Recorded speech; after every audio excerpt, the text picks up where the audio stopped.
Harus saya akui, saya tidak belajar personal branding secara spesifik. Saya nggak pernah berguru, nggak pernah ngambil pendidikan yang diarahkan khusus kepada personal branding. Buku juga saya baca baru belakangan ini. Di awal karir saya nggak merasa ada kebutuhan bahkan untuk personal branding. Apalagi ngerti personal branding itu apa. Perjalanan saya dalam melakukan personal branding itu panjang sekali dan kalau saya tidak salah ingat, dimulainya dari tahun 2006 dan pengertian saya terhadap personal branding selalu bertumbuh. Sampai kepada tahap di mana saya percaya personal branding itu adalah kegiatan kita bilang kepada dunia kita siapa supaya kita dapat peluang yang kita inginkan. Awalnya hanya sebuah keresahan. Saya sudah cukup dikenal sama masyarakat waktu itu karena sebuah acara TV namanya Kena Deh.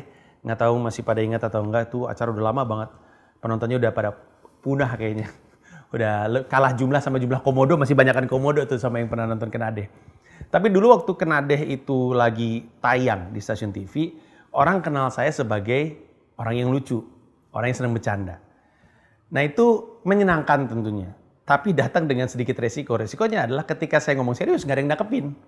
Semua orang mikir saya bercanda.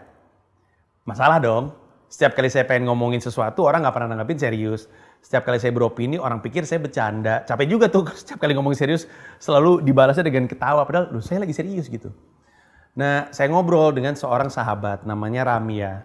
Saya kasih tahu, terus udah gitu, jawaban dia, atau reaksi dia, setelah saya cerita permasalahan saya adalah, ya lu nggak pernah ngasih tahu lu seperti apa, orang cuma bisa tahu lu dari TV atau dari radio.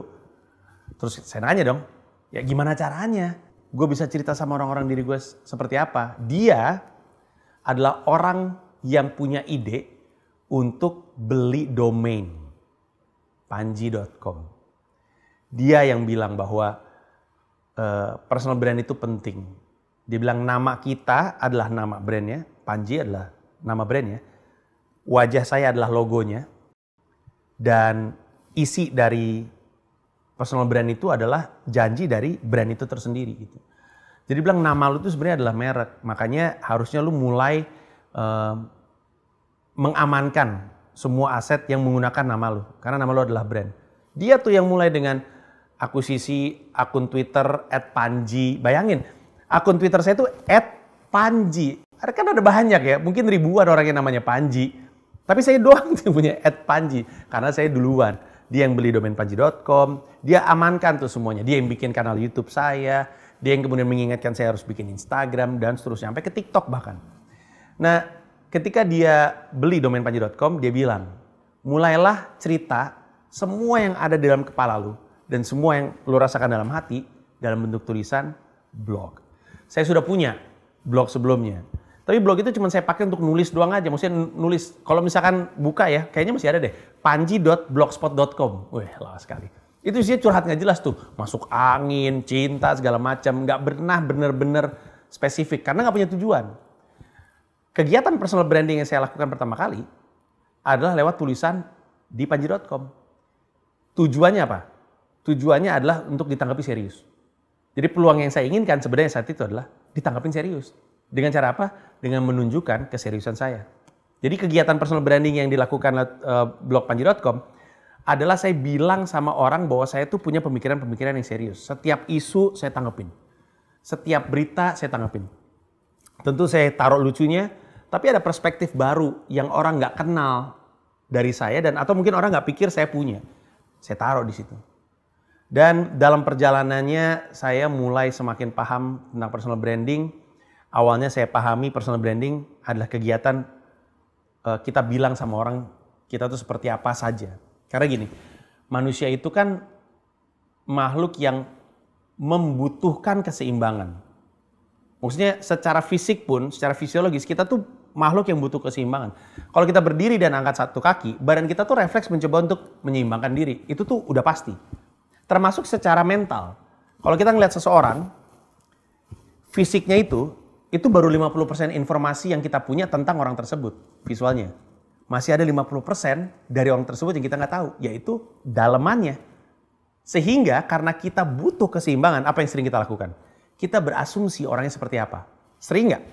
Sering nggak ketika kita ngeliat seseorang, kemudian kita menebak kira-kira orangnya seperti apa? Kita ngeliat nih, oh ini mah pasti playboy. Kita ngeliat orangnya, oh ini mah pasti orangnya nggak serius gitu. Nah yang jadi masalah adalah, itu belum tentu benar. Itu bisa jadi ilusi yang ada di kepala dia. Kenapa? Karena dia butuh keseimbangan. Dia cuma ngeliat visualnya, dia nggak tahu informasi yang lainnya, dia nggak tahu dalamannya. Nah, saya memahami personal branding adalah cara saya untuk bilang dalamannya itu seperti apa. Saya itu seperti apa. Dan itu saya lakukan sepanjang perjalanan, termasuk ketika saya semakin aktif di dunia hiburan. Saat itu masih sebagai presenter.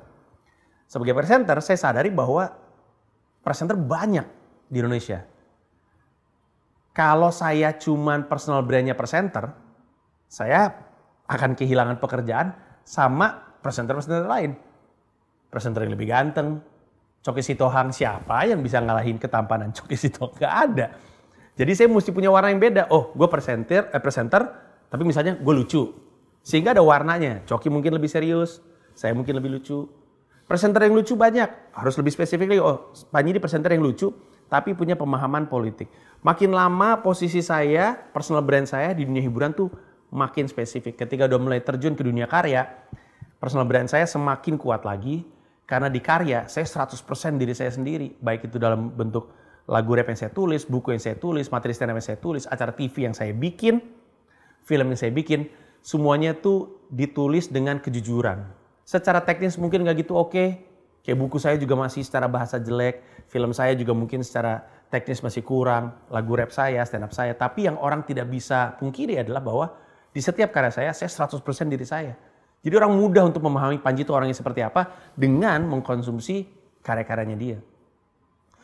Dan ketika saya sudah mulai menggunakan karya saya sebagai cara untuk bercerita kepada dunia, saya siapa, personal brand itu makin kuat. Kenapa? Karena seperti yang tadi saya bilang, kita bisa pakai baju, bisa pakai ucapan, tapi lebih kuat dari tindakan. Lebih kuat dari apa yang orang bisa pegang. Tangible gitu. Sesuatu orang yang bisa bukan cuma merasakan doang, secara fisik nyata gitu.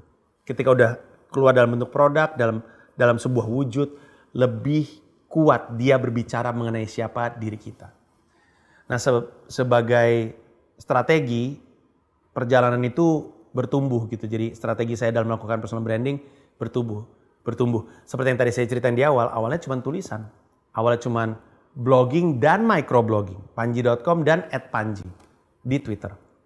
Dari hanya bercerita atau bilang secara dengan menggunakan kata-kata, saya seperti apa, saya mulai melakukan strategi lewat karya.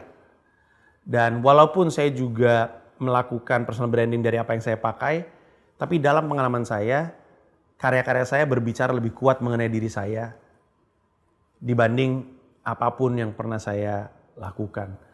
Nah, sampai dengan hari ini, saya akhirnya udah ngebentuk personal brand sebagai seseorang yang punya sudut pandang yang unik tentang Indonesia dan cara pandang yang lucu. Jadi orang yang senang menghibur, orang yang senang cerita, dan banyak ceritanya ngomongin soal Indonesia.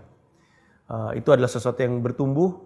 Saya nggak pernah mematokkan diri saya hanya di satu hal, karena saya pengalamannya nambah terus, hidupnya jalan terus, dan berarti personal brandnya juga tumbuh terus.